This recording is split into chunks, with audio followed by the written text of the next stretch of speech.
Any new Golf GTI is a car to be both relished and enjoyed.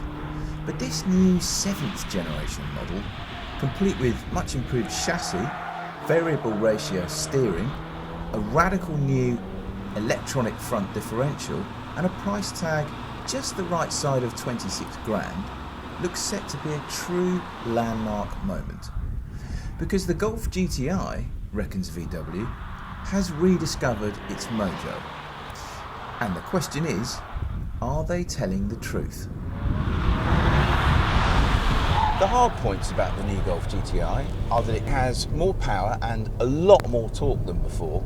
Torque goes up to 258 pounds-feet, while power goes up to 220 in the standard car and 230 in this one, which is the GTI edition.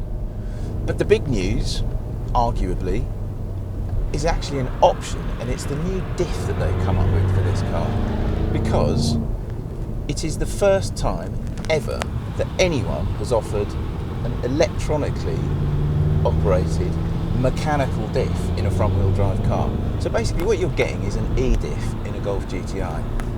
And with 230 horsepower under your right foot, it's worth it. How much? £980. And just trust me, if you are thinking about getting a new Golf GTI, please make sure you tick the option marked E-Diff, because it is brilliant. This thing has incredible traction. This is second gear. I'm at the apex and my foot is now planted on the floor. And what happens, you come out of the corner, the system just detects that the car's going to slip wide and that you're going to get a traditional amount of understeer.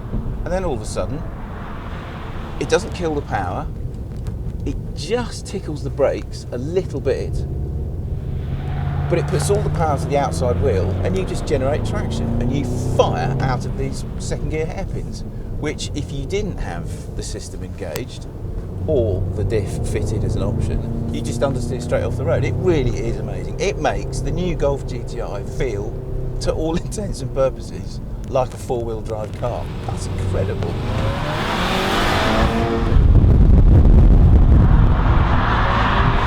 They've also sharpened up the suspension. The roll stiffness is about 15% up compared with the Mark 6 GTI. The springs and dampers, well, we'll come to the dampers, but the springs themselves are about 30% stiffer, so you get a lot more control, and best of all, the steering is much, much sharper. I've just spent 20 minutes talking to the engineers, and they're really, really chuffed with how much more front-end bite that they've managed to engineer into the car without sacrificing any of the stability at the back. And it is true, this thing really nails itself to an apex. And it's also got a variable ratio rack.